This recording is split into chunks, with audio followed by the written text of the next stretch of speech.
Angjinbada kanaba mapan gi oiba pawda mayamda share tawjage Indiana United States amasum Brazil dagi numit mari ni thangna na COVID-19 nabagi masing hele haukiba pungkun ga mari da yamna masing yamna nauna miyoi lising humpuga mathoga songa kunthraga teret COVID-19 narakibaga loinana India gi COVID-19 naba apunba masing lakh kun ga lising marfuga nipanga satruka taraga mathu shure haina ngasi ayuk Union Health Ministry na haikre India na malem gi manungda supna gi nongmada khwaidigi masing yamna narakibada masi thangna na mari ni suba numit ni haina World Health Organization gi data na utli malem gi laisat asi hek horakiba matungdagi India da laisat asigi maramdagi miyoi lising nipuga nitoi hena sikre hauhung kun nga mari da laisat asi nabadagi anaba samapan ga kunthra gu humdoi sikhi India na nongma gi oiba mi masing da khwaidigi yamna ngarang miyoi lising humpuga nitoi ga chawanga ga kunthra ga nipan nakhi amasum masigi mamang sagol su numitana miyoi lising yang ga taruka saniga marfuga nitoi nakhi yum jagesa numitana lising yang gi nitoi ga chawanga ga mapan nakhi aduga leba pokpo numitana lising yang gi nitoi ga supna gi yang ne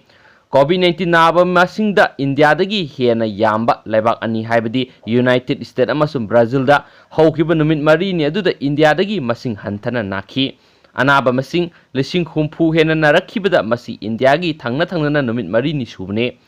leba asida sayol amarom hena numit khudingi miyoi lising yang hena narakibane India da COVID-19 khwaidagi masing yamna naba state tara adudi Maharashtra da anaba lak mariga lising maudraga saniga humpuga nithoi sikibana lising tara taretka supnagi maudraga nithoi Tamil Nadu dana lak aniga lising marfuga mangaga supnagi kunga mari aduga sian kima masingna lising mariga satruka maudrane aduga Andhra Pradesh dana lak aniga lising taruka samapan ka humpu naki aduga sian kima mi masingna lising amaga sanipan ga nifuga nithoi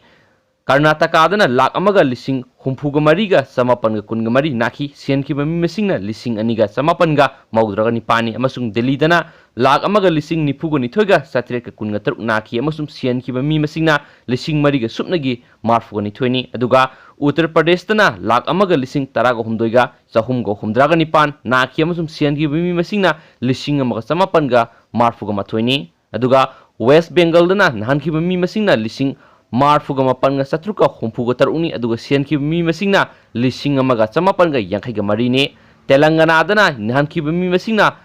lising humdra tareka sangwa ga taraga humdoini aduga sian ki mi masingna satruka taraga mangani amaromda Bihar gi anaba apun manahan ki mi masingna lising humdra mathuga sahum ga marini aduga sian ki mi masingna sahumga humpuga mapane amasung Gujarat na lising humpuga nipan ga satret ka humpuga nipan nan hi amasung sian ki mi masing lising ani ga satruka mangani haidi hauki ba pungkun ga mari da khwaidigi masing yamna narakiba state manga adudi Maharashtra da lising taraga samriga marfuga humdoini aduga Andhra Pradesh na lising taraga samaga humdraga mathoi Karnataka dana lising taruka satruka humdrani aduga Tamil Nadu dana lising mangaga sanipanga marfu amasum Uttar Pradesh dana lising mariga samriga marini hairiba state manga asina hairiba matam asigi manungda COVID-19 gi mari lainana sibagi su khwaidigi masing yami amaromda sibagi sangda ngarangi sada humpuga tareka point maudraga nipandagi hena wangna ngasi ayuk sada humpuga nipanga point kuntraga nithoi oiki apun mamising kor samaga humdraga nipan lomgi lebak ama oiriba India da hauzik phawbada sample core aniga point kuntraga humdoi hena test tawkre lebak asida sample lak manga ga point maudraga manga test tawki hensu pawsina makata na phongdorakli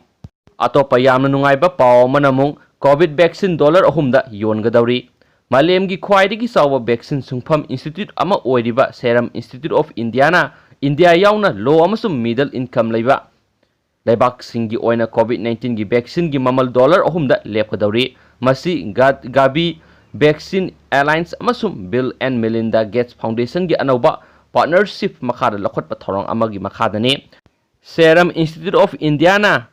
Extra Neca Oxford amasung Novavax COVID-19 gi vaccine development gi makhada 2 million sa masungduna India amasum atai sendo laizadaba lebak maudraga mathoida thadokadawri vaccine singalabada Englishing aniga kunga mathoigi ahanba sarukta phanganba ngamgani vaccine marang kaina puthokpa ngamnaba yana sirol amagi makhada Bill and Melinda Gates Foundation gi kuthangda $1 million chamga yangkhai gi senpam ama thadaduna sakthok hangadawri haina su pawsina makhatana phongdurogle du aroibada maruiba paw amanamu Layengbidabadagi Mironbi Sibani awabani Anab Amna मयुमगी hospital दा doctor ना लायेंगा फगनी खंदुना लागलगा कोविड-19 negative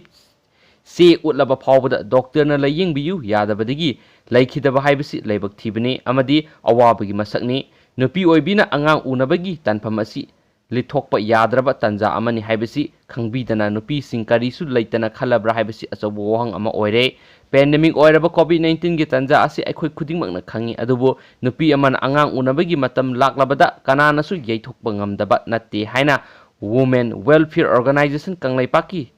general secretary N सिंखेंगानबिना हाइरी organisation असिना press ता थदोरकपा सिरोल असिना हाइरिबदी मराइबक थीख्रबी सेनापति district की पुइसी खुलगी कानपतलियु कमैना अथाप सिंगी खुलगी हॉस्पिटल लाक्लगा डॉक्टर सिंग उनरगा नुंसीरबा अहानबा मसा उवा फंगजरगनी अवाब पुंबा कोकलगनी खंदुना हॉस्पिटल क्यागी थोंजिंदा लेपलबा लायेंगबिदाबदगी कानपतलियु कमै अंगांग उनबा ngamdana gari manungda laikidaba haiba asi hospital da mathau tawriba mari leinaba khudingmak ninda ta phomthoi hairi serol sina hai kanpataliya kamai laikidabagi matangda sarkar na inquiry committee semduna thigalagani tabada nungai thijinba matamda covid-19 gi manungda hospital singda pukhalaglaga layengbidabadagi laikhidraba miyoi kya gi thawdo adubu kupna thijilaga punna inquiry tabiyu मरा लेबिसिंग आइन की मतुंग इन सेराक पिबियु कोविड-19 लायेंगबदा मंगजुल थादुना लंथेंगनरिबा doctor अमसुम अतै मरी लेनबसिंगबु हाइनिंगाय लेतना थगली अदुबो doctor अमदि मरी लेनबसिंगना hospital Lhakpa अनाबसिंग लायेंगबिदा बाहाइबसि assume नत्ते हाइनसु पाउसन मखा तारी दुगो नुसिबिदुना वीडियो सुबु लाइक अमसुम सब्सक्राइब तोबियु अमसुम शेयर तोबियु थैंक यू